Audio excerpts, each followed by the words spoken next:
Well, it's I often try to go back and see what kind of fascination I had as a child, and this was some of these musicals were, you know, the Fred Astaire and Gene Kelly, whatever, was on television when I was a child, and this was always very appealing. So I thought maybe I could recreate some of that, or start from the fascination I had way back then. I don't know if musical is melodrama. Of course it is. It's the family of melodrama in a sense, but musicals, or the ones I saw when I was a child, was never really dangerous. They were never really, you didn't cry. Oh, that's very unusual. It's actually more, musical is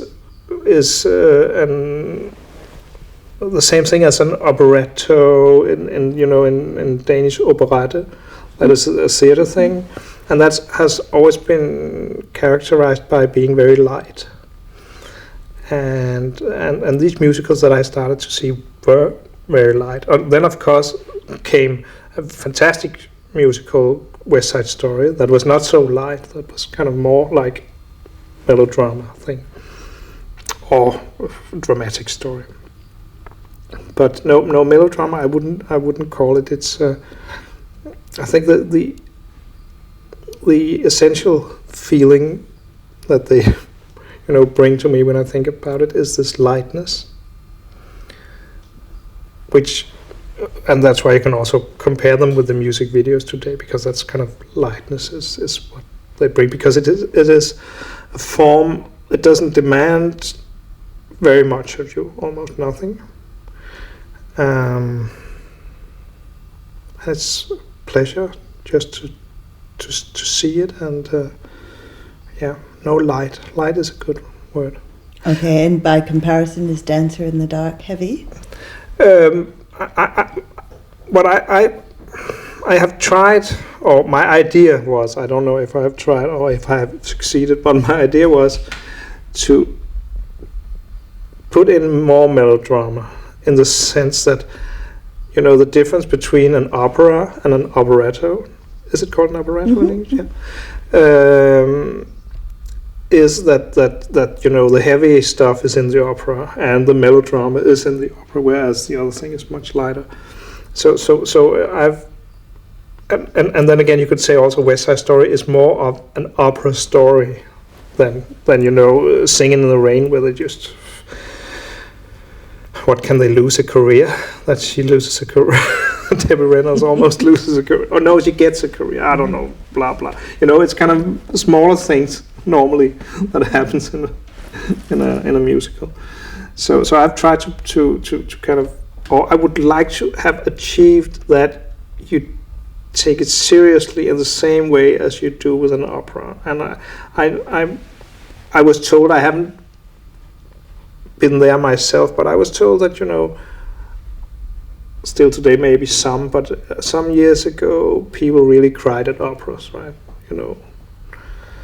When the Lady of Camille, or whatever she's called, kind of, then you cry. It's really But you've the never heavy been stuff. to one? You've never been Oh to yes, but I haven't cried. Ah. I haven't cried. The problem, of course, the problem when the music suddenly pours down from the sky, then you have a tendency to do like in the Muppet shows, where they kind of looked up to see where all the violins are located, and that of course takes some of the pain and the danger away from the whole thing. So the idea was to maybe come back to what you would say a more serious film. And I must say that the little trick that I have used for these music numbers in this film, I'm not very proud of this idea that she has these fantasies, or she has this ability to hear music in every day, sounds from everyday life. Well, I like the idea, but I'm not very proud of the fact that we haven't dared to go all the way and make a cleaner musical in that sense. You know, where they start to sing for no reason. But that might be next time. This technique that I've used before, you know, with a handheld camera, and especially with video, so you have, you know, all the time you need,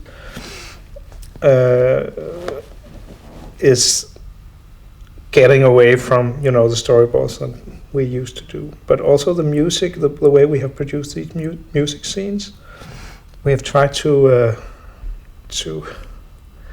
what should we say, keep this random effect or life or whatever by putting up a lot of fixed cameras instead of, you know, staging a scene for a camera.